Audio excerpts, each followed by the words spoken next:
अच्छा महाराज जी, एक पहेली और है, और वो पहेली ये है क्योंकि देखिए आप चंद्रयान के बारे में जानते होंगे। नाम सुना है, नाम सुना है थोड़ा थोड़ा। चंद्रयान उतना हमारा लॉन्च भारत क्योंकि अंतरिक्ष के मामले में बहुत आगे जा चुका ये है। किसी हमको एक पढ़े लिखे ग्रेजुएट महापुरुष ने इस पर हमसे कुछ देर चर्चा की थी। और भारत शायद चौथा देश बनने जा रहा है। जी जी बिल्कुल।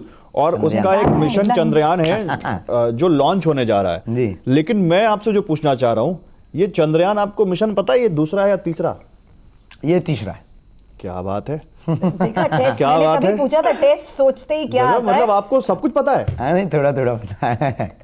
आप सब तो आप इस चंद्रयान के लिए क्योंकि दूसरा टेस्ट आपको पता होगा किसी कारण से सफल नहीं। 3, 2, 1 चंद्रयान 3 लगातार चांद की तरफ बढ़ता जा रहा है। पूरी दुनिया में भारत के चंद्रयान की चर्चा है। कई देशों ने भारत को इस मिशन के लिए बधाई दी है। यहां तक कि पाकिस्तान के कई लोगों और चीन ने भी भारत के इस मिशन की तारीफ की है। लेकिन ब्रिटेन के कुछ लोग भारत के इस मिशन से जलकर राख हो गए हैं।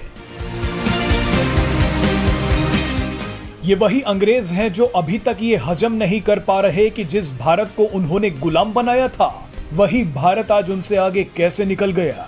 ब्रिटेन के अंग्रेज सदमे में हैं कि जिस चांद को वो जमीन पर बैठकर देख रहे हैं, अब उसी चांद पर भारत पहुंचने वाला है। इसी जलन की वजह से ब्रिटेन फर्स्ट पार्टी के नेता पॉल गोल्डिंग ने भारत का मजाक उड़ाते हुए एक घटिया व्यंग किया है। पॉल गोल्डिंग ने कहा है कि भारत को अंतरिक्ष कार्यक्रम की सफलता के लिए बधाई है, लेकिन ब्रिटेन के राजनेताओं को शर्म आनी चाहिए कि जो अनावश्यक रूप से भारत को विदेशी सहायता के रूप में लाखों पाउंड दे रहे हैं। यानी पॉल गोल्डिंग को लगता है कि भारत ब्रिटेन के चंदे से चल रहा है। ब्रिटेन के चंदे से चलने वाला देश आज मून मिशन लॉन्च कर रहा है। लेकिन आपको बता दें कि पॉल गोल्डिंग के तथ्य झूठे हैं और उनकी सोच घटिया है। कई लोग अब सोशल मीडिया पर पॉल गोल्डिंग को जमकर सुना रहे हैं। एक ट्विटर यूजर ने कहा है कि भारत ना तो ब्रिटेन से चंदा मांग रहा है और ना ही ब्रिटेन भारत को कोई चंदा दे रहा है। भारत ने 2015 से ही ब्रिटेन से कोई पैसा नहीं मांगा है। ब्रिटेन से जो पैसा भारत आ रहा है वो एक तरीके की इन्वेस्टमेंट है। इस इन्वेस्टमेंट का फायदा ब्रिटेन को ही हो रहा है। ब्रिटेन अपनी इन्वेस्टमेंट को चंदा बोलना पसंद करता है। ब्रिटेन भारत में सालाना जितनी इन्वेस्टमेंट करता है वो भारत के लिए ऊंट के मुंह में जीरे के बराबर है। इस पैसे से भारत को कोई फर्क नहीं पड़ता। इसके अलावा ब्रिटेन ने खुद नियम बनाए थे कि जितने भी कॉमनवेल्थ देश हैं उनके एनजीओज और दूसरी संस्थाओं को फंड दिया जाएगा। ये पैसा भी भारत ब्रिटेन से नहीं मांगता है, बल्कि ब्रिटेन का ये पैसा भारत में एनजीओ चलाने वालों को मिलता है। इस पैसे से भारत सरकार का कुछ लेना देना नहीं है। अब ब्रिटेन पैसा किसी एनजीओ को देता है और बिल भारत के नाम फाड़ देता है।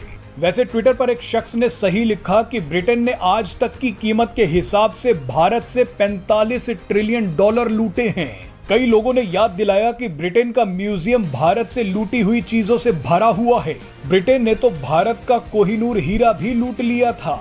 कई लोगों ने कहा है कि ब्रिटेन भारत की मदद ना करे, बस भारत की चीजों को ही लौटा दे।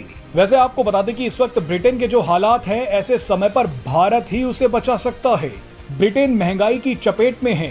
ब्रिटेन अपनी वहां तक पहुंचते पहुंचते असफल हो गया था, जिसमें भारत के प्रधानमंत्री जी भी बैठे हुए थे और बहुत खर्च हुआ था। फिर वहां पर जाकर के शायद 16 मिनट या कुछ पहले वो उससे कनेक्शन रडार छूट गया था। नहीं तो इस बार चंद्रयान 3 के लिए कोई शुभकामनाएं? हमारी बालाजी के चरणों से प्रार्थना है, हमारे जी भी लगाएंगे अपनी तरफ से कि इस बार सफल होना चाहिए और भारत चौथा देश हो जाएगा।